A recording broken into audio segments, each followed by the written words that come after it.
Deadpool Wolverine had one of the deepest plots, but it wasn't obvious. What? That's why it went over everyone's head. Okay. So check this out.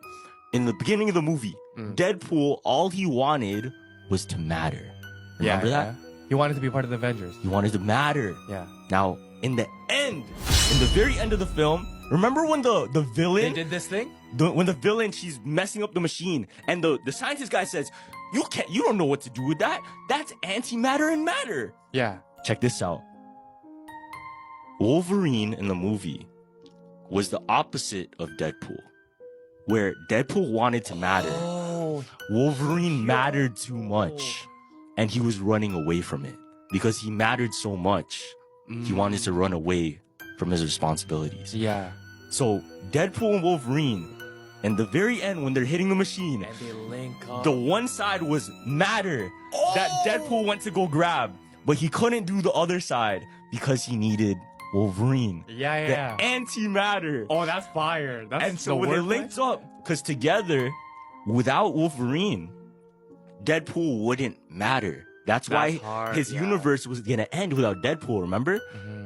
And without Deadpool, Wolverine wouldn't understand the importance of wanting to matter. Oh, that's fire. Yeah, because it's clearly stated at the beginning and at the end, but during the middle, it is kind of like a lot of just random fights. The story isn't.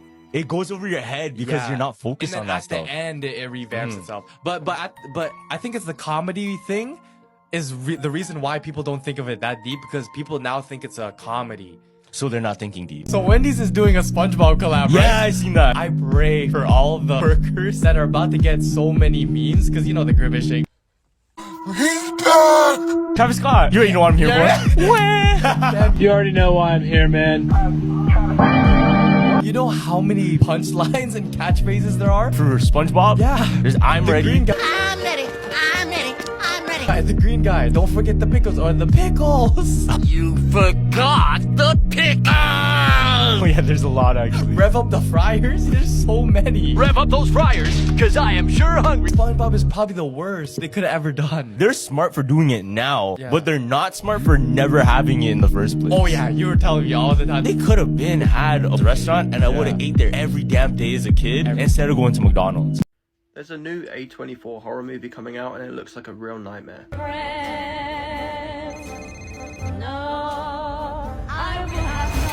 Babe, my dad is dead. Your father's final request was he wants you to take your mother into your home. I'm willing to give you all the money I got. We can pay off the house with that money. Everything in me is telling me to run away. Welcome home, Solange. What's your name? Yeah, that's the nursery. It's my room now. I realize I do not know my granddaughter's name. We're gonna name her Fern. Not a plant you got growing in there? No. Used to be parents understood names gotta have power. Your father, what was his name? I didn't know him really well. Call that a broken family. What the hell? She thinks that the Holy Spirit possesses her and gives her power. I can't practice my face. Not like I used to. You're a racist. You don't know what real racism is. You're gonna tell me? Have I offended you? Holy shit. Your stepmother is literally evil. Do you fear the Lord? No. Fear me. She said that you hit her. She wants you to think it was me. She wants to replace me. I am her mother. Oh, no, yeah. Hey, oh, no, yeah.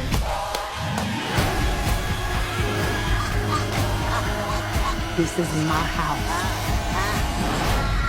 Being cooped up with a newborn and a mother-in-law can drive anyone crazy. Help me, Belinda. My name is Belinda. Belinda. The thing I love the most about this trailer is it looks genuinely like a fever dream, but also it looks like it's going to use comedy quite well throughout the movie too. And I talk about this all the time. A good horror movie knows when to use comedy. So this is an A24 film, so I think that we can expect it to be quite good. We can also expect it to be quite artsy as well, because most A24 films are, and I'm here for that. With most A24 films, I can't wait to see this one. I've never been let down by an A24 horror film before. But let me know in the comments, what do you think of this film? This teacher had a baby with her 13-year-old student twice. This is a disturbing case of Mary Kay Letourneau and Billy Falau. Billy was born on June 26, 1983 in Washington. He grew up with his parents and with his 3 older siblings. Like his siblings, Billy went to Shorewood Elementary School and had 34-year-old Mary Kay Letourneau as his 2nd grade teacher. Now, Billy was very artistic. He was really good at drawing, and Mary decided to kind of step in and just kind of help him develop these skills. Mary was also really good at drawing, so the two of them would just kind of hang out after class. They would draw together and talk. Now, Mary's son Steve was around the same age as Billy, so the two of them started to get very close. They began hanging out outside the classroom. In fact, Billy would often come over to Mary's house to hang out with her son Steve, and then Mary would invite Billy to stay and have dinner with her and her family. In the summer of 1996, Mary began taking a class at a local college, and at the same time, Billy was also at that college taking a summer art class. Now, technically, Mary was not his teacher at this time since it was summer break, but still, she was 34 years old and Billy was only 12 years old. So during the summer, Billy and Mary began running into each other even more, and they started hanging out more and more. At this point, Mary said that she started to feel like she was becoming boyfriend and girlfriend with Billy. Yes, this 34-year-old lady said that she started to feel like she was boyfriend and girlfriend with a 12-year-old boy. At one point, Billy told Mary that he was in love with her, and apparently Mary told him to put those feelings away, to leave her alone, and to no longer speak to her. However, by July of that summer, the two of them were now having... So clearly she didn't stay away from him. So that summer comes to an end and Billy enters the 7th grade, and that's when Mary realizes that she is pregnant with his baby. Yes, this 34-year-old lady is now carrying her 13-year-old student's baby. Mary did her best to keep this relationship a secret and this pregnancy a secret, but eventually her husband Steve found these love letters between her and Billy. And he confronted Mary about these letters and she admitted to everything. Of course, Steve was shocked by this. He was like, wait, what? You're having an affair with a minor? What is going on? So of course he was heartbroken by this, but he decided to not contact the police. However, he did confide in a relative about this, and that relative is the one that called the police and reported Mary's abuse. Mary was immediately arrested for 2nd-degree child rape. She was released from bail, and then in May of that year, she gave birth to her and Billy's daughter, Aubrey. Her trial began in August of 1997, and she pled guilty to these charges in exchange for a 3-month jail sentence. So the judge was like, listen, you just gotta go to jail for 3 months, and when you're released, you can no longer contact Billy, and if you do contact him, you will go back to prison. Well, she didn't really listen to the judge, because just 1 month after she was released, she was caught in a car with Billy with $6,200 in cash, baby clothes, and her passport, leading police to believe that her and Billy were planning to flee the country. It's insane because she literally only went to prison for 3 months for doing something so brutal. The only rule that she had to follow after was to not contact Billy, but she couldn't even do that. After this, Mary was once again arrested, and at this time, she found out that she was pregnant for a 2nd time with Billy's baby. Now, in the 2nd trial, Mary was actually sentenced to 7.5 years in prison. While in prison, Mary gave birth to her and Billy's 2nd daughter, Georgia, and Billy's mother kind of stepped in and was like, listen, I'm just going to raise these 2 daughters because you're going to be in prison for the next 7 years. During this time, Steve also filed for divorce against Mary, and then him and their 4 children just moved away to Alaska to have a fresh start. Fast forward to August of 2004, 42-year-old Mary is released from prison, and at this point, Billy is now 21 years old. Since he's an adult, he decides to file a motion to have the judge release the no contact order, and it gets granted. So with this, Mary and Billy get in contact with each other again, they begin dating, and then they kind of move on with their lives. Next year, on May 20th of 2005, they actually get married at a winery with about 250 guests present. At this point, Mary was 43 and Billy was 22. Mary has done multiple high-profile interviews talking about this because, of course, this was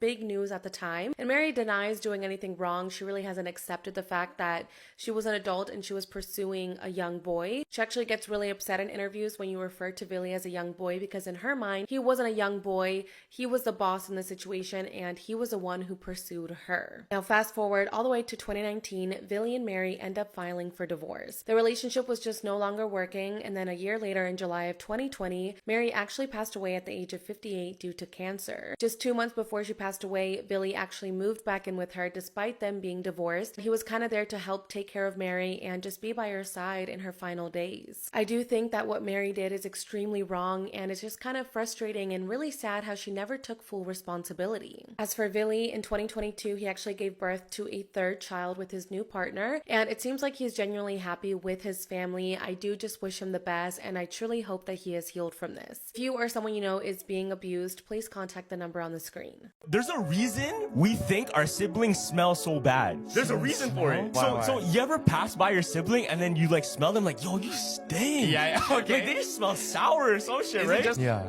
So check this out. It's actually, since we have siblings and we're siblings with them and we're related, Yeah. there's a natural body response to make their sweat stink more to you because you're related. How? So it stops breeding. What? Yeah. So naturally, we won't want to, mate with our sibling so that it will stop you from doing that. So you can imagine in the wild or like early Neanderthals, if they smell them like, oh, they're like disgusted. It's because God put that in there so that you wouldn't mate with your sibling, bro. Yeah. Crazy. But that's why we all stink to our family. Oh. And that's why is because since we're related, you would smell me worse than somebody in public. Word. Yeah. Is it only for family or like I'm curious though. Yeah. Deliverance was not delivering. It delivered some laughs. Hello and welcome back to part 130 of my series, watching every horror movie of 2024. Today's movie is The Deliverance, and this came out onto Netflix August 30th. The Deliverance is about this family who is really struggling financially. The mom is struggling with her own personal demons, but then all of a sudden their kids are starting to have very strange occurrences, and now they believe their house is like this portal to hell. This is inspired by true events about what happened with LaToya Ammons and her family. This movie was unfortunately just a snooze fest. It was hard to get through. Not a lot happens in the first half of the movie, and then in the second half of the movie, it gets like batshit crazy, but like not in a fun, good way, like in a very comical kind of way. And for this being a horror movie about like this family getting possessed by a demon or dark entity, not a lot of that is happening in this movie. Like, there's not a lot of build up to that.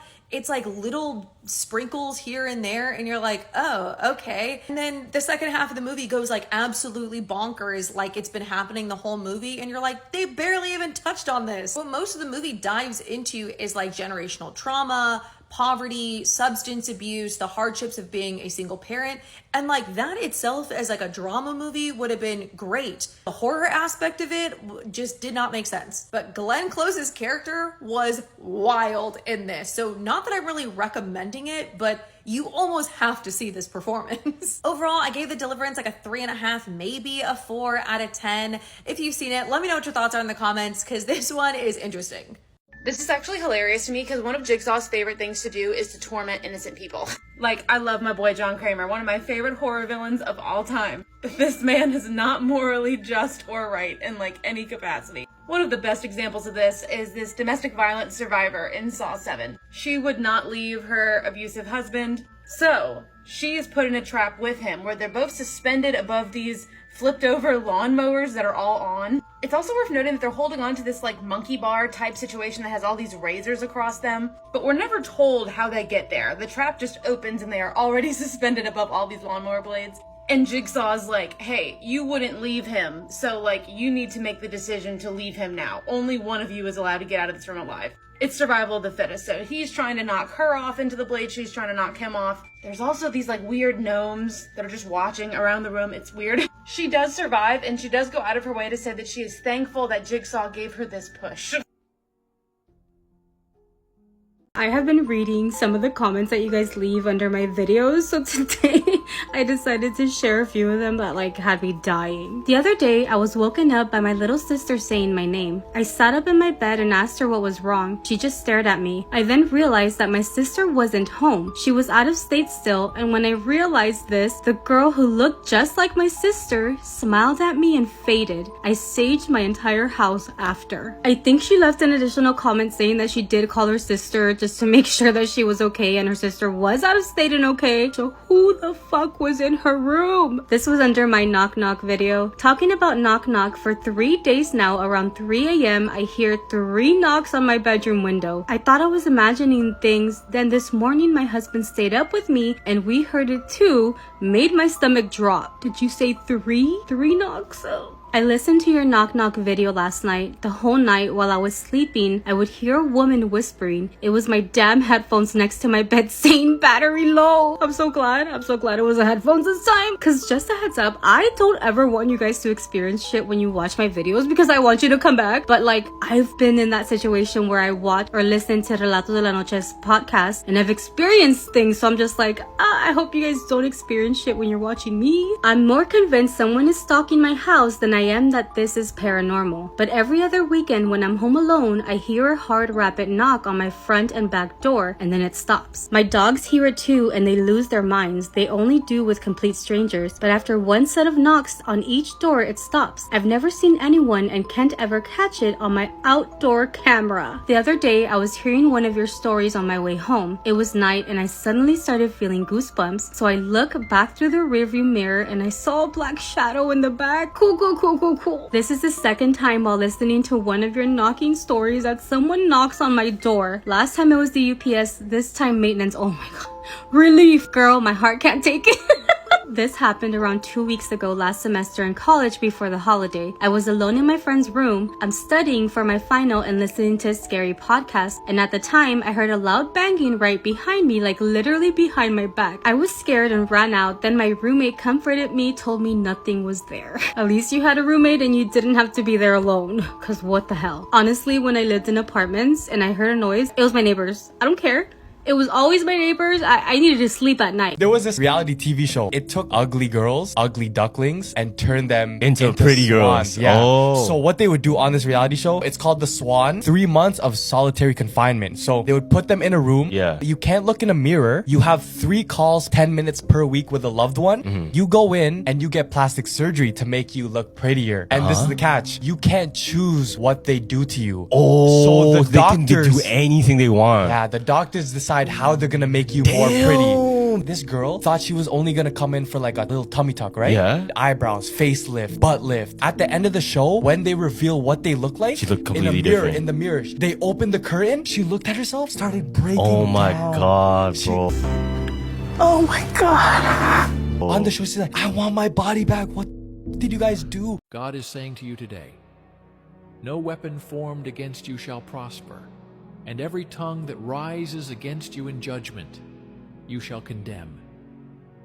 You have faced battles, but remember I am your shield. The darts of the enemy may be aimed at you, but they will not reach their mark.